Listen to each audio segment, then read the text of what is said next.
Bonjour à toi.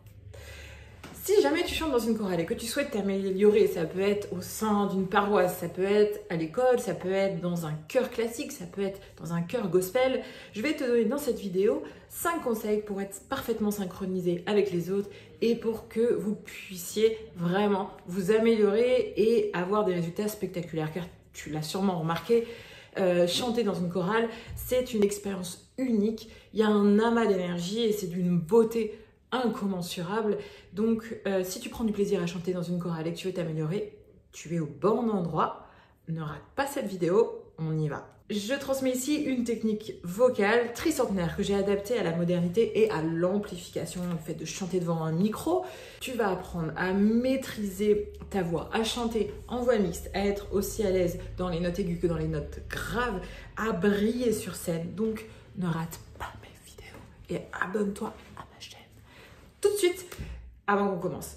Mon premier conseil concerne la prise de souffle. Alors, je ne vais pas vous parler de la respiration à proprement parler, j'en parle tout le temps, mais dans un chœur, il faut que vous respiriez tous au bon endroit. S'il y en a un qui respire au milieu d'une phrase et l'autre qui respire à la fin et l'autre qui respire au début, etc., vous n'êtes pas synchronisés et forcément, ça s'entend. Il faut que vous fondiez dans un tout et que vous soyez comme une seule voix. Donc, vous devez vous concerter. Si vous chantez par rapport à une partition, normalement, les respirations sont notées, c'est dans les silences. Il faut que le chef de chœur puisse bien voir avec vous au début où est-ce qu'on respire pour que tout soit comme un seul souffle. Deuxième conseil, il faut que les parties que tu vas chanter soient adaptées à ta tessiture. Et très souvent, les chefs de chœur, il leur manque des altos, il leur manque des ténors. Et ils mettent des gens un peu comme ça au pif en disant « toi, tu vas faire l'affaire, etc. » Or, vous n'êtes pas au bon endroit, vous êtes beaucoup moins à l'aise. Souvent, vous abîmez la voix parce que vous forcez. Donc, il faut que vous sachiez quelle est votre tessiture et que vous soyez au bon pupitre.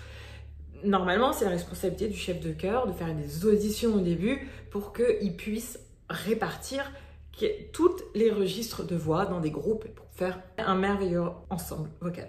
Les pupitres se différencient comme ça. Pour les hommes, il y a les basses, il y a les barytons, il y a les ténors. Pour les femmes, il y a les contralto, alto, mezzo-soprano et soprano. Mon troisième conseil, c'est ne cherche pas à ce qu'on t'entende plus que les autres. Peut-être que tu as une forte personnalité, que tu as envie un peu de briller, que tu as envie qu'on te remarque. Ben là, tu n'es pas au bon endroit. Vraiment, le travail de chœur, c'est un travail d'ensemble. Il faut plutôt écouter les autres, écouter la sonorité du chœur, écouter les nuances qu'il faut faire, être vigilant là-dessus, mais pas chercher à émerger plus que les autres. C'est très différent d'un soliste, un choriste.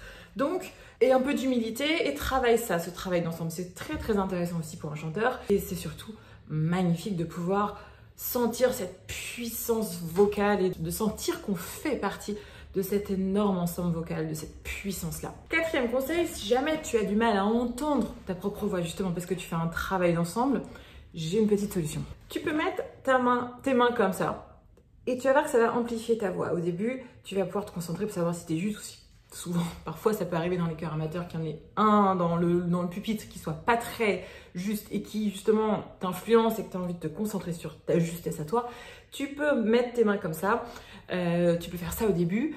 Bien sûr, il va falloir après que tu apprennes à enlever les mains, c'est pas beau, ça fait pas professionnel, ça fait pas sérieux, mais au début tu peux t'aider comme ça et après tu vas voir que ton oreille va s'habituer. Mon cinquième conseil, bien sûr, il faut que tu arrives bien préparé, il faut que tu connaisses parfaitement les intonations, ta mélodie, il faut que tu connaisses parfaitement la rythmique, les attaques, les respirations, les finales, que tu connaisses les nuances, si c'est pianissimo, fortissimo, si au bout d'un moment vous devez accentuer quelque chose, tout ça, ça doit être parfaitement su, parfaitement compris pour pouvoir avoir un travail d'ensemble magnifique.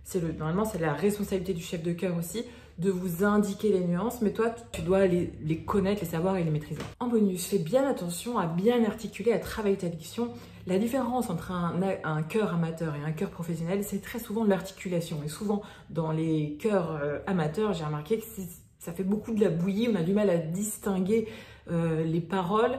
Tout ça, c'est parce que l'articulation n'est pas bien travaillée. Les consonnes, elles se prononcent en fin de note. Donc tout ça, c'est à bien comprendre et à bien synchroniser avec tout le monde au sein d'un ensemble. Dernier petit bonus, bah, tu peux t'aider d'un dictaphone pour si jamais tu ne lis pas la musique, pour pouvoir enregistrer tes parties et t'entraîner chez toi. Voilà, j'espère que cette vidéo t'a plu. Tu peux télécharger un kit de démarrage en bas dans les commentaires et t'entraîner avec un cours gratuit que tu trouveras aussi en bas dans les commentaires. À très vite, ciao!